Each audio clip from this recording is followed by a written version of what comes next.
여호와여, 나를 반기시는 때 내가 주께 기도하오니 하나님이여, 많은 인자와 구원의 진리로 내게 응답하소서. 나를 수렁에서 건지사 빠지지 말게 하시고 나를 미워하는 자에게서와 깊은 물에서 건지소서. 큰 물이 나를 휩쓸거나 깊음이 나를 삼키지 못하게 하시며 웅덩이가 내 위에 덮쳐 그것에 입을 닫지 못하게 하소서. 여호와여, 주의 인자하심이 선하시오니 내게 응답하시며 주의 많은 긍휼에 따라 내게로 돌이키소서. 주의 얼굴을 주의 종에게서 숨기지 마소서. 내가 환난 중에 있사오니 속히 내게 응답하소서. 내 영혼에게 가까이 하사 구원하시며 내 원수로 말미암아 나를 속량하소서. 주께서 나의 비방과 수치와 능욕을 아시나이다. 나의 대적자들이 다 주님 앞에 있나이다. 비방이 나의 마음을 상하게 하여 근심이 충만하니 불쌍히 여길 자를 바라나 없고 긍휼히 여길 자를 바라나 찾지 못하였나이다. 그들이 쓸개를 나의 음식물로 주며 목마를 때에는 초를 마시게 하였사오니 그들의 밥상이 올무가 되게 하시며 그들의 평안이 덫이 되게 하소서. 그들의 눈이 어두워 보지 못하게 하시며 그들의 허리가 항상 떨리게 하소서. 주의 분노를 그들의 위에 부으시며 주의 맹렬하신 노가 그들에게 미치게 하소서. 그들의 거처가 황폐하게 하시며 그들의 장막에 사는 자가 없게 하소서. 무릇 그들이 주께서 치신 자를 핍박하며 주께서 상하게 하신 자의 슬픔을 말하였사오니 그들의 죄악에 죄악을 더하사 주의 공의에 들어오지 못하게 하소서. 그들을 생명책에서 지우사 의인들과 함께 기록되지 말게 하소서. 오직 나는 가난하고 슬프오니 하나님이여, 주의 구원으로 나를 높이소서. 내가 노래로 하나님의 이름을 찬송하며 감사함으로 하나님을 위대하시다 하리니 이것이 곧 뿔과 굽이 있는 황소를 드림보다 여호와를 더욱 기쁘시게 함이 될 것이라. 곤고한 자가 이를 보고 기뻐하나니 하나님을 찾는 너희들아, 너희 마음을 소생하게 할지어다. 여호와는 궁핍한 자의 소리를 들으시며 자기로 말미암아 갇힌 자를 멸시하지 아니하시나니 천지가 그를 찬송할 것이요 바다와 그 중에 모든 생물도 그리할지로다. 하나님이 시온을 구원하시고 유다 성읍들을 건설하시리니 무리가 거기에 살며 소유를 삼으리로다. 그의 종들의 후손이 또한 이를 상속하고 그의 이름을 사랑하는 자가 그 중에 살리로다.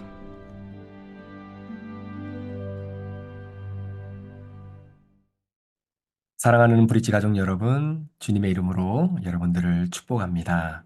주일 예배 후 처음으로 맞이하는 복된 날, 오늘 하루의 삶이 또 여러분의 이번 한 주간의 삶이 하나님께서 부어주시는 은혜의 열매들이 아름답게 주렁주렁 맺히는 그런 축복의 한 주가 되시기를 다시 한번 우리 예수님의 이름으로 축원합니다. 오늘 우리가 함께 다루게 될 시편 69편 13절부터 28절까지의 말씀은 우리 주일날 큐티 본문과도 연결되어지는 바로 시편 69편의 말씀입니다. 시편 69편의 내용을 가만히 묵상해 보면 이것이 다윗의 답답함을 토로하는 그의 넋두리와 같은 신앙의 고백이다라고 느껴지지만 사실은 우리의 인생의 이야기고 또 저와 여러분들이 겪게 되어지는 수많은 어려움들 속에 이러지도 저러지도 못하고 누군가에게 이 답답한 마음을 토로할 수 없는 바로 우리의 모습을 그대로 그려주고 있는 그런 시편의 말씀이 아닌가 생각이 됩니다. 우리가 시편 69편을 이해하기 위해서 이런 맥락으로 한번 가정을 좀 해보면 어떨까요? 예를 들면 이런 겁니다. 시편 69편은 경건하고 하나님을 너무나 사랑하는 바로 크리스찬, 하나님의 자녀가 있었어요. 그런데 그런 하나님의 자녀임에도 불구하고 일상에서 우리가 늘 죄 가운데 넘어지지 않습니까? 자, 그런 연약함과 또한 죄악으로 우리가 넘어질 때 하나님께서는 우리를 회복시켜 주시기 위해서 때로는 징계를 주실 때가 있습니다. 자, 그러니까 경건하고 하나님을 너무나 사랑하는 그리스도인이 일상에서 지은 죄로 인해 하나님께 징계를 받게 되는 겁니다. 자, 그런데 그런 징계를 받고 있는 나를 향해 대적들이 그것을 보고서 너무나 신나하는 겁니다. 너무나 기뻐하는 겁니다. 그러면서 징계를 받고 있는 나를 향해 예상하지 못했던 과한 공격을 일삼기도 하고 또 거짓과 또 부당한 공격을 끊임없이 자행하는 바로 그러한 모습을 직면하고 있다는 것이죠. 우리는 하나님 앞에서 죄인입니다. 그럼에도 불구하고 이렇게 대적에게까지 이렇게 공격을 받을 만한 죄는 아닌 거라고 생각되는 것이 있지 않습니까? 자, 그럴 때에 그 사람이 하나님께 부르짖는 그 마음의 기도가 바로 시편 69편의 내용입니다.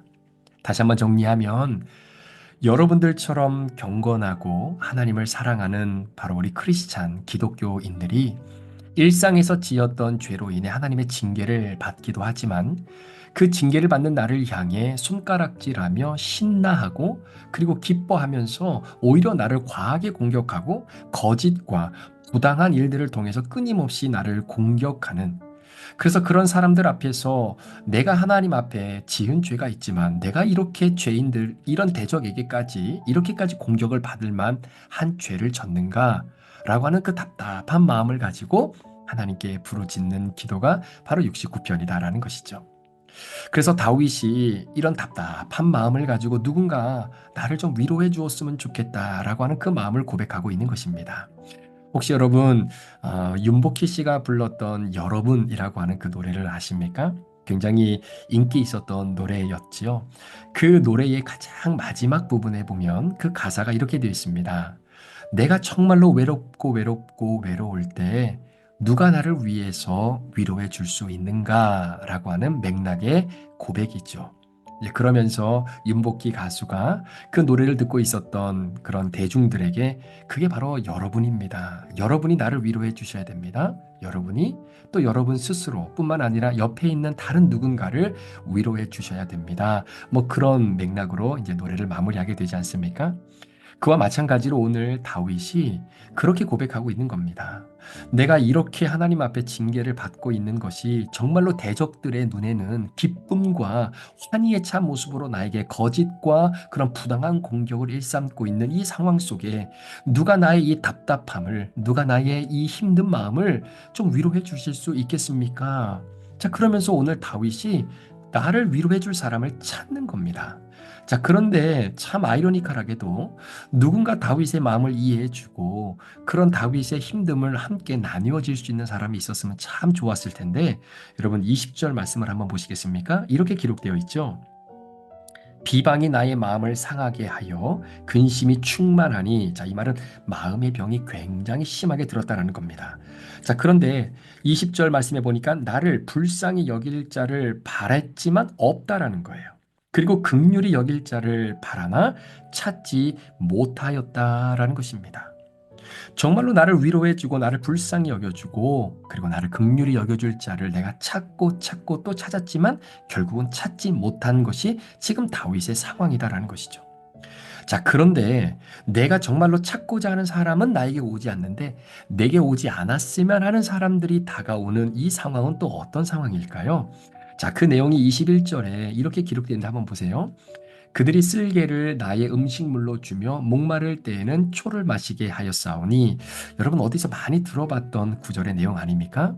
바로 예수님께서 십자가에 못 박혀 이제는 거의 하나님의 부르심을 받아야 되는 바로 그 상황 속에 내가 목마르다, 정말 목마르다 라고 외치십니다. 그때 로마 군병이 예수님의 목마름을 해결하기 위해서 시원한 물을 좀 갖다 주면 얼마나 좋겠습니까? 그러니까 우리 예수님이 십자가상에서 바로 그러한 자를 찾는 거죠. 나의 목마름을 조금이나마 해소해 줄 수 있는 사람이 없겠냐. 그렇게 예수님이 그런 마음으로 목마르다, 목마르다 말씀을 하시는데, 오히려 예수님의 목마름을 해결해 줄 수 있는 사람이 오는 게 아니라 오히려 로마 군병이 어떻게 합니까? 쓸개 탄 포도주를 두죠. 신 포도주를 예수님에게 찍어줍니다. 근데 예수님이 여러분 그걸 어떻게 마실 수 있겠습니까? 마실 수가 없다라는 것이죠. 지금 바로 예수님께서 바로 이 시편 69편을 십자가상에서 그대로 인용을 하신 바로 그 맥락과 같은 것입니다. 우리가 잘 알고 있는 욥이라고 하는 사람도 어떻습니까? 정말로 하나님을 경외하고 하나님이 인정할 만큼의 동방의 의인이었잖아요. 그런데 하나님께서 이에게 시험을 주십니다. 그러니까 사단의 허락 속에서 하나님께서 이 욥의 어떤 이 고난을 허락해 주시는 장면이 나오죠. 그때 욥이 돌이킬 수 없는 그런 고뇌와 아픔 속에 처해 있게 됩니다. 하루아침에 모든 것이 다 날아가 버린 바로 그러한 상황 속에 이제는 죽음밖에 그에게 곁에 있어줄 것이 없다라고 여겨지는 상황 속에 저 멀리 있었던 욥의 새 친구가 찾아오지 않습니까?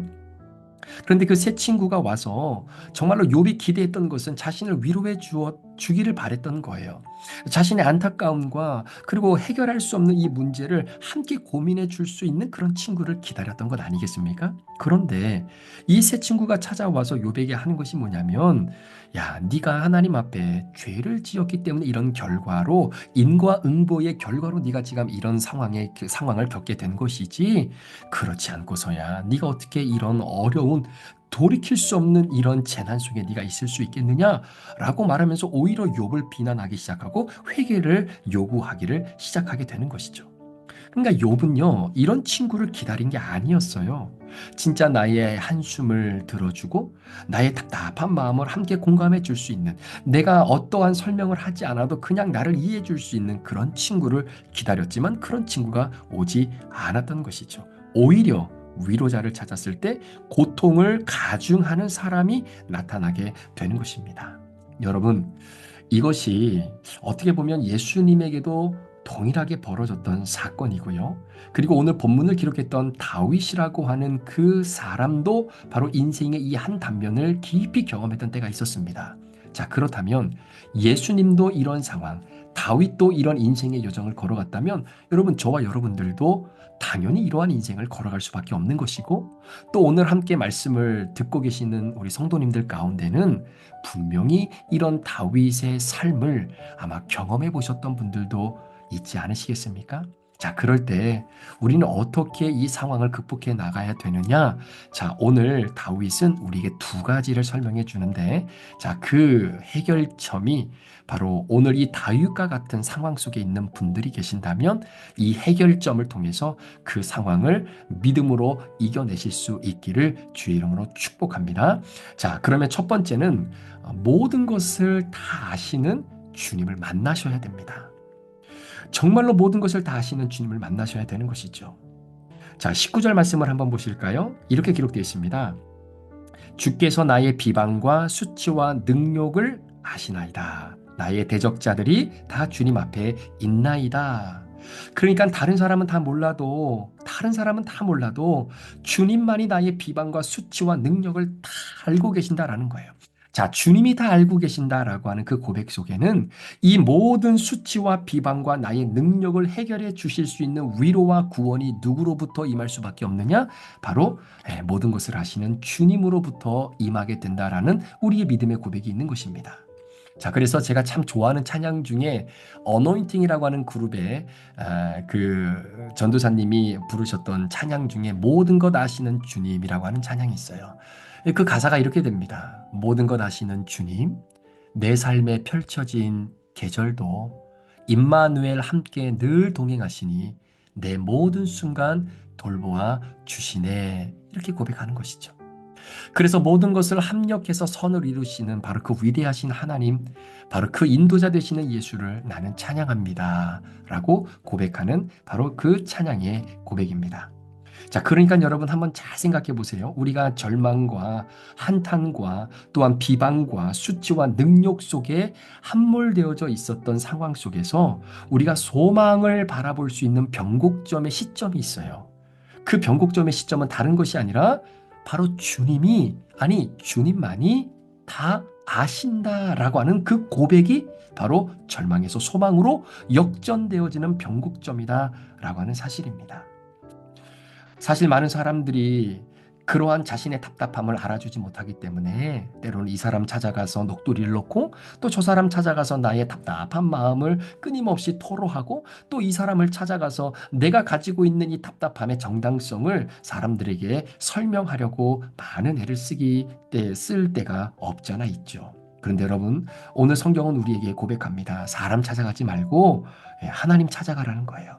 하나님께 찾아가서 하나님 다 아시지 않습니까? 내가 지금 왜 이렇게 이런 마음을 갖고 있는지, 내 집 마음의 상태가 어떤지 하나님 아시지 않습니까? 내가 하나님 앞에 죄인이지만 정말로 나를 죽이려고 하는 그러한 대적들에게 내가 이렇게 부당하게, 이런 과하게, 이런 거짓 공격을 내가 정말 당해야 될 이유가 있는 겁니까?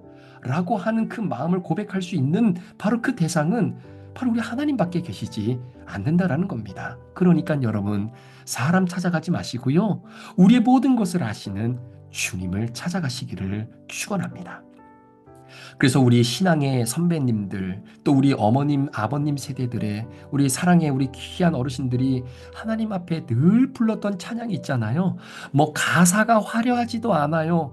뭐 그렇다고 여러분, 뭐 이 음악의 어떤 그 멜로디가 화려하지도 않아요. 그냥 단순한 멜로디에 고백하는 고백은 이거 한 가지입니다. 아시지요, 주님. 아시지요, 주님. 다 아시지요, 주님. 아시지요, 아시지요, 아시지요,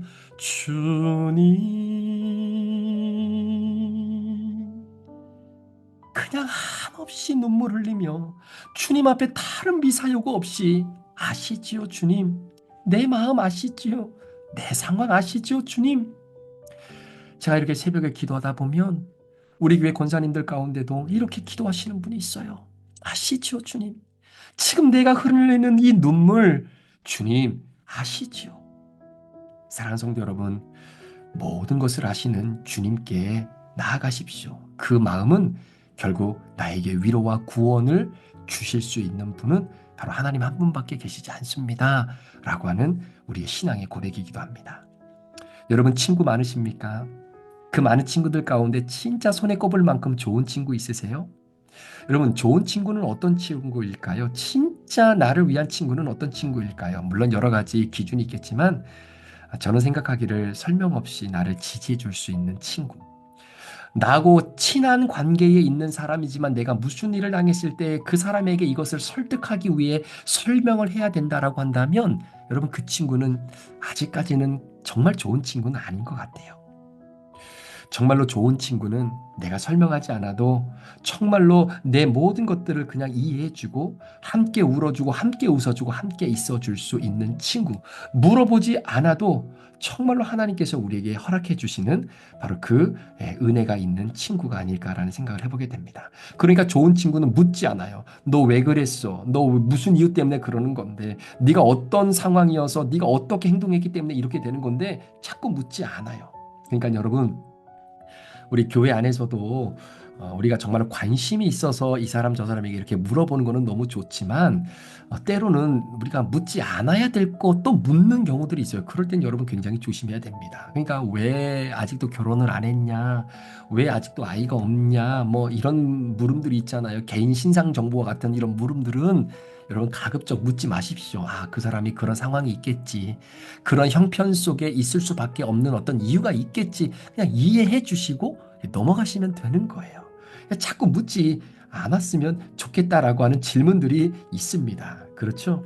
그러니까 말없이 꼭 필요한 것들을 알게 모르게 마치 오른손이 하는 것을 왼손이 모르는 것처럼 그렇게 그 사람의 필요한 것들을 채워주면서 자신이 한 것을 남기지 않으려고 하는 그런 선한 행위를 하시는 우리 분들이 우리 주변에 참 많이 있는 것 같아요. 그게 진짜 좋은 친구 아니겠습니까?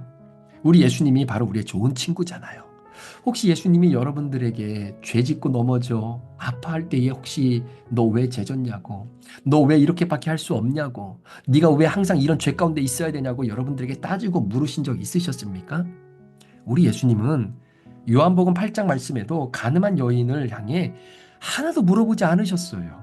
너 누구랑 이런 엄청난 죄를 졌느냐? 너 그 사람하고 어떻게 만나게 됐느냐? 너 실제로 진짜 간음을 했느냐 말았느냐? 뭐 이런 거 꼬치꼬치 깨묻지 않았습니다. 누가 너를 정죄한 자 있느냐? 다시는 누구도 정죄하지 마라. 나도 너를 정죄하지 않겠다. 우리 주님은 바로 그런 분이세요. 여러분, 사마리아 여인과도 마찬가지입니다. 사람 만나는 이 대인기피증이 있었던 이 사람. 그래서 12시에 햇볕이 내려지는 그 어느 누구도 밖을 돌아다니지 않는 그 시간에 우물가에 물을 기르러 왔던 그 사마리아 여인. 그때 예수님이 물어보잖아요. 네 남편 데려와라.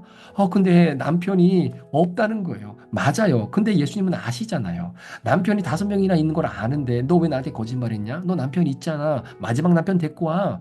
그렇게 물어보고 꼬치꼬치 캐묻지 않으셨다라는 겁니다. 오히려 예수님께서는 사마리아 여인과의 대화 속에서 가장 비천한 여인이라고 상징되는 그 여인과 함께 이야기를 나누면서 오히려 가장 고상한 이야기를 이 여인과 주고받게 되죠. 바로 예배에 대한 이야기. 내가 어디 가서 예배를 드려야 되고 내가 누구에게 예배를 드려야 되는지 가장 고차원적인 이야기를 함께 끌어냈던 바로 그 예수님. 그게 바로 우리 예수님 좋은 친구예요.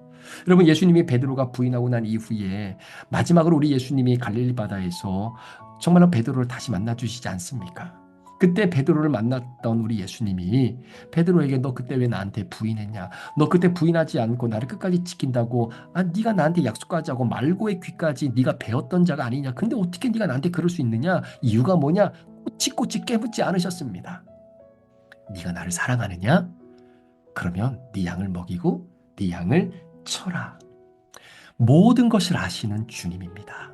그 주님께 내가 무엇인가를 설득하기 위해서 설명하고 또 무엇인가를 장황하게 이야기하지 않아도 나의 모든 것을 다 아시는 그 주님을 만나십시오. 그러면 오늘 다윗과 같은 상황, 여러분의 그 인생 여정 속에서도 우리 주님이 진정한 위로와 구원자가 되어 주시는 것입니다. 자, 두 번째로 오늘 본문 22절 이하의 말씀을 보면 이 말씀 자체가 굉장히 입에 담기에 좀 어려울 저주성의 메시지가 22절부터 28절까지 기록이 되어져 있어요. 자, 그래서 이 말씀은 어떤 의미로 우리가 이해를 해야 되냐면 하나님의 은혜를 저버린 자, 그리스도 예수의 복음을 저버린 자들의 비참한 결말이 어떻게 되어질 것인가를 우리에게 보여주고 있는 내용인 것이죠. 자, 그러니까 여러분, 내가 하나님을 믿는 신실한 그리스도인이에요. 그런데 일상에서 지은 죄 때문에 징계를 받아요. 그런데 그 징계를 받는 나를 향해서 악한 자들이 오히려 과하게 나를 공격하고 거짓과 부당한 공격을 일삼고 있다라는 것입니다. 자, 그랬을 때에 그 거짓으로 나를 부당하게 공격하고 있는 악한 자들에 대한 결말이 22절 이하부터 기록되어 있다는 것을 기억하시라는 거예요. 자, 예를 들면 22절에 그들의 밥상이 올무가 되게 해 주십시오. 자, 이게 무슨 표현이냐면 고대 근동 지역은 서로 계약을 맺지 않습니까? 그러면 계약을 맺고 난 이후에 반드시 식사를 한다고 해요. 자, 그런데 그 밥상이 올무가 되게 해달라는 것은 뭐냐면 그 사람과 계약을 맺고 난 이후에 그 계약이 완전히 무너지고 완전히 깨지고 완전히 잘못되게 해주세요. 이렇게 이야기를 하는 저주성 메시지이기도 합니다. 또 23절에 보니까 그들의 눈이 어두워서 보지 못하게 하고 그들의 허리가 항상 떨리게 하소서. 그러니까 건강을 잃어버리게 해달라는 거죠. 그리고 허리가 항상 떨리게 해달라고 하는 의미는 허리가 이렇게 접혀지게, 이렇게 폴더처럼 접혀지게 해 주십시오. 이런 의미예요. 여러분, 허리가 이렇게 굽어지고 접혀지면 뭐 어떻게 살겠습니까? 그렇죠? 반신불구가 되던가 아니면 뭐 신경이 끊어지거나 뭐 죽겠죠. 그러니까 그렇게 되게 해달라고 기도를 하고 있는 저주성 메시지이기도 합니다. 또 24절에 주의 분노를 그들의 위에 부어달라. 자, 이 말은 원어적인 의미는 뜨거운 물, 펄펄펄 끓는 그 뜨거운 물을 그런 악한 자들에게 부어주게 해달라. 이런 이야기를 하고 있는 것이죠. 그리고 26절에는 주님의 공의에 들어오지 못하게 하고, 그리고 28절에는 생명책에서 그들의 이름을 지워달라라고 하는 어떤 그러한 저주성 메시지입니다. 자, 그런데 이 메시지가 우리 그리스도인들이 해야 되는 어떤 그러한 저주의 기도가 아니에요. 자, 그런데 하나님께 이렇게까지 기도할 수밖에 없는 상황이다라고 한다면 얼마나 하나님과 가까운 관계였냐라는 거예요. 얼마나 하나님과 친밀한 관계였는가라는 것을 우리가 반어법적으로 알 수 있는 것이죠. 그래서 여러분, 하나님께 저주를 쏟아놓잖아요. 그것은 저주가 아니라 기도가 돼요. 그러나 사람에게 저주를 쏟아놓잖아요. 그것은 기도가 되는 것이 아니라 싸움을 일으키는 바로 그러한 원인을 제공하게 되는 것입니다.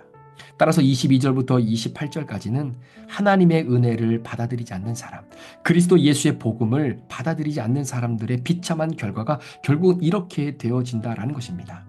자, 그래서 여러분 시편 69편에 있는 말씀 중에는요. 자, 신약 성경에 예수님께서 7절이나 인용을 하는 그런 내용이 바로 시편 69편이에요.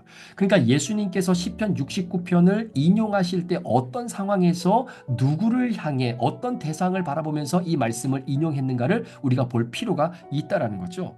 자, 그러니까 예수님께서 마치 바리새인들에게 예수님의 어떤 말씀을 증거하실 때 그들에게 너희들이 복음을 받아들이지 않으면, 자, 유대인들에게도 너희들이 복음을 받아들이지 않으면 결국은 어떻게 결과가 이루어질 것이다 라는 것을 그들에게 말해주기 위해서 예수님이 인용한 말씀이 시편 69편의 바로 이 내용이다라는 겁니다.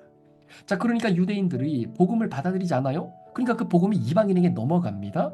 자, 바리새인들은 끊임없이 예수님을 어떻게든 넘어뜨리려고 애를 썼던 사람들입니다. 그런데 그 바리새인들이 변하지 않아요? 예수를 받아들이지 않아요. 자, 그랬을 때 그들에게 어떠한 상황이 펼쳐지게 될 것인지를 이 예수님께서 69편의 말씀을 인용한 것이다라는 것이죠. 그런 의미로 본다면 여러분, 인생은 두 가지입니다. 영접하느냐, 거절하느냐예요.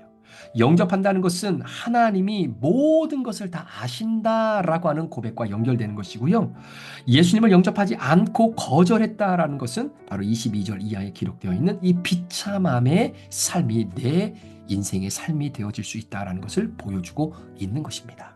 자, 그러니까 오늘 우리 사랑하는 성도님들께서 하루를 살아가시면서 예수님도 답답한 이런 시간들, 다윗도 정말로 마음에 가지고 있을 수 없을 만큼의 분한 마음으로 인생을 살았던 시간들, 혹시 이런 상황 속에 우리 성도님들 중에 계신 분들이 있다면, 또 그러한 경험들이 있으셨다면, 또 앞으로 이러한 상황을 맞닥뜨리게 되실 때 꼭 기억하십시오. 모든 것을 아시는 주님을 만나십시오. 그리고 하나님의 은혜를 저버린 지금 나를 부당하게 그리고 거짓 공격하고 있는 그들이 결국은 하나님의 심판 앞에 바로 22절 이하의 이러한 저주성 메시지의 주인공이 될 것이다 라는 것입니다. 자, 그런데 여러분, 오늘 말씀을 마무리하면서 그래, 내가 이렇게 고통과 이런 답답함을 갖고 있으니까 거짓 이 악당들, 나를 저주하는 자들, 너희들도 그렇게 인생 살아라 라고 하는 것은 또 아니잖아요. 그러니까 우리 주변에 여전히 예수 그리스도의 복음을 받아들이지 않고 영접하지 않는 자들의 삶이 이렇게 결과가 되는 것을 우리는 알고 있기 때문에 그분들을 꼭 주님 앞으로 인도하고 교회 안으로 인도해서 주의 말씀을 듣고 그 말씀으로 다시 한번 변화되어질 수 있는 바로 그런 은혜를 줄 수 있는 통로가 오늘도 우리에게 주어져야 되지 않을까 생각이 듭니다. 오늘 하루 그런 믿음과 또 그러한 고백을 가지고 모든 걸 아시는 주님, 모든 것을 합력하여 가장 선을 이루시는 그 주님이 바로 여러분의 좋은 친구가 되시는 줄 믿고 그 친구 되신 주님과 함께 승리하는 복된 하루의 삶이 되시기를 우리 구주 예수 그리스도의 이름으로 축원합니다. 기도하시겠습니다.